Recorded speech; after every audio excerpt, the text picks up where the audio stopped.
Hi guys, my name is Connor Gaffney, and to get right into it, according to Skinner, for a behavior to be verbal, it must be established and maintained by reinforcement that is mediated by another person. The second part of the definition is that those actions that resulted in that reinforcement must be specifically trained to reinforce a speaker.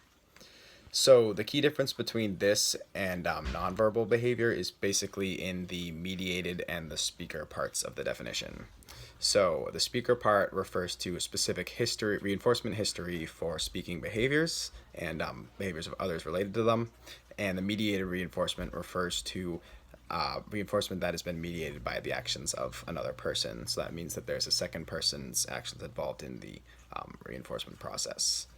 So this distinguishes behaviors that are that part of it distinguishes behaviors that are mediated but are product of mediated reinforcement but are not necessarily conventional verbal communications. So overall, this definition of verbal behavior and consideration of language is unique in the same way as most of behaviorism, according to Skinner, is in that it examines the verbal units as specific behaviors in the circumstances under which they occur. So typical linguists focus a little bit more on structure and don't really try to explain the reasons that specific verbal behaviors, things that we say and do in that way occur, and don't try and explain the environments in which they occur.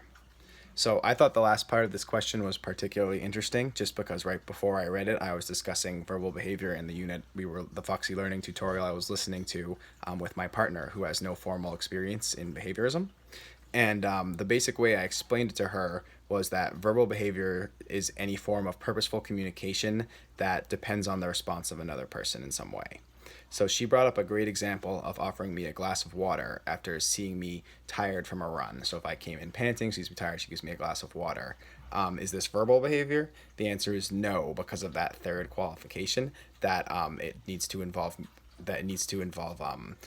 behavior that is specifically trained to reinforce a speaker. So in that instance, it involves mediated reinforcement, but is not verbal behavior.